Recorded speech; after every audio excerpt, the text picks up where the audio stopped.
Alright, so this thing was technically made for TikTok, but I'm going to put it on YouTube anyways. One of these things that I wanted to do was I just wanted to design a bunch of skull heads, or sort of reimagine what skulls could look like. It's going to get pretty weird, so if you like it, you could like and subscribe. This is my list of animal skulls that I do not care for. Like, they make sense, but why are they like that, you know? Hey consumers, and hey Jen, hi, big fan.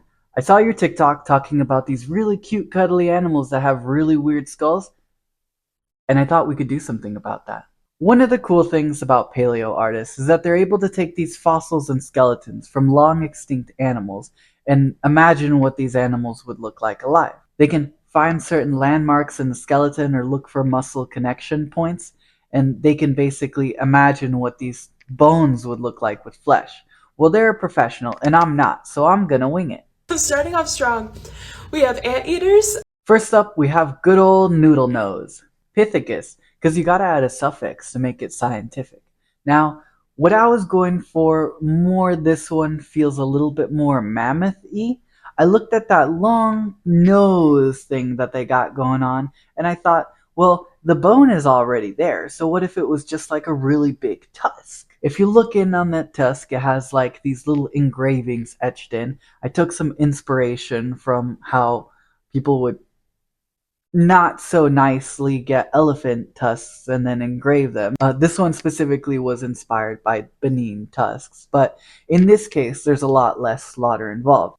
For the noodle nose, engraving the nose would be so almost like giving your pet a dog collar. It would be like a sign of domestication. You etch in whatever it is you feel like on the creature, and then it's easier to identify it. Alongside the big tusk, I gave it a very big and warm and friendly eyeball that I definitely won't be seeing in my dreams. And then I saw these like little holes or something towards where the ears are that kind of got me inspired to give it like a very feathery bird-like ear. I don't know, I thought it was really cool. And then yeah, maybe not the most scientific, but I thought the vertebrae going down the neck were a pretty cool shape, so I made a similar scale-like texture to like a pangolin. It's got all your favorite features from all your favorite animals. What's there not to love? Gotta love the noodle nose Pithecus. This is probably my favorite one. Don't worry, it only goes downhill from here. Number 2, we have hippos. Alright, next up we have good old Dollop. Well, this one is certainly something. The thing with Dollop, or rather the hippos that you were inspired from, is that their skulls are really weird. And sure, I can make something weirder, but their skulls are really weird, dude. I had a bit of trouble trying to figure out what exactly to do with the skull, so one thing I tried to do was I inverted it upside down to see if it made more sense. And to be honest, I was lost either way. See, one of the tricky things about hippos is that they're this cute, soft, cuddly creature, and then they like can murder the heck out of you. I don't like misleading as much as the next guy, so what I've decided is to take all those big, pointy, sharp bits and put them on the outside, that way you don't go poking around it, right? Now, my version, the Dollop, is still a relatively aquatic creature, so the outside gray or blue skin is going to still be a soft, leathery material, just a little bit more skin tight.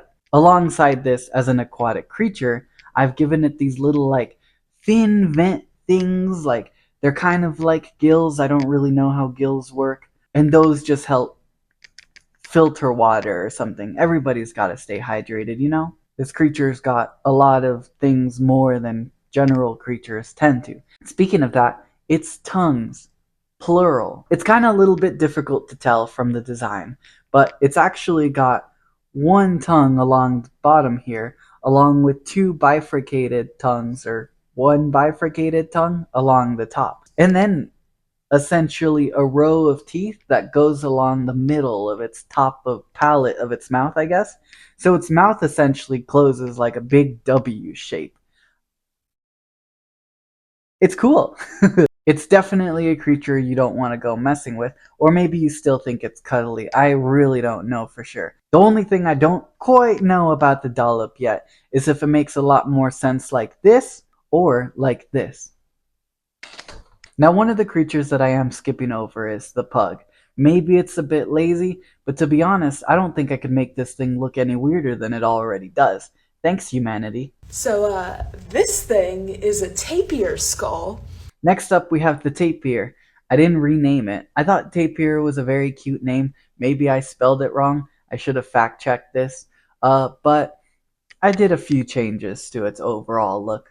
I really like the triangular shape of the skull, I guess. I did see that sort of front section and thought it would look little bit nicer as more so like a beak, so I've gone for a more bird resembling one. The beak still has teeth though, so we're not skimping out on any cool features.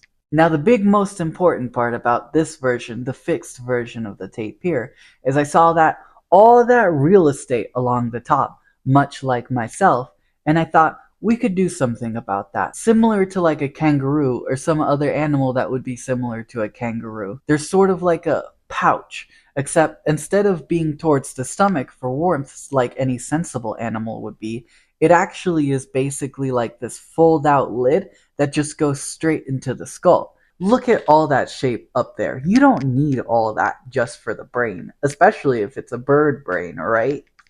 So instead, what I've decided to do is that the skull opens up, and then its babies, who's just a little cute little baby, can basically just hide inside mama's skull. Where else would be more protected? It basically has eyes always on where the pouch is. Get it together, Darwinism, catch up. This one's a dugong. Next up, we have the Dongong, Dongwong, Dugong? Dugong? Dugong. Alright, listen up, Jen. I might not be a professional archaeologist or a paleo artist or even really an artist, but I know a made up animal when I see one. Now listen, I won't tell anybody. I have like 14 followers, they're not gonna know. But if we're making up animals, we might as well go the full mile. No one's gonna believe a skull looks like this. A bit too silly of a shape, right? All these other skulls we've been seeing had some sense of normalcy, but look at those teeth. They call me the teeth collector, but that thing's got teeth, right? Now, what I've decided to do instead is to actually inverse how weird these animals have been a bit lately. And instead of making your dong weirder as its skull is, I've decided to make it a little bit more normal. So I've pulled inspiration here from the rabbit, similar to like how the hippo is. We're going to use a lot of flesh to cover all those weird pointy bit shapes. And I've decided to give those two big teeth a more sensible purpose because rabbits have really big teeth. We'll just call this one a rabbit. We don't need to rename it. It's just a species of rabbit. One of the big key differences, in the skull you can see this very like hard turn of just hard skull. It's not enamel.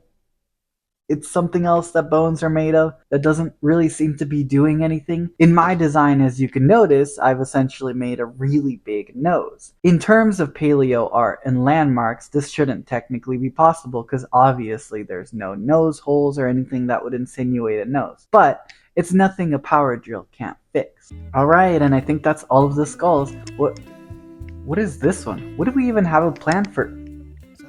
Oh,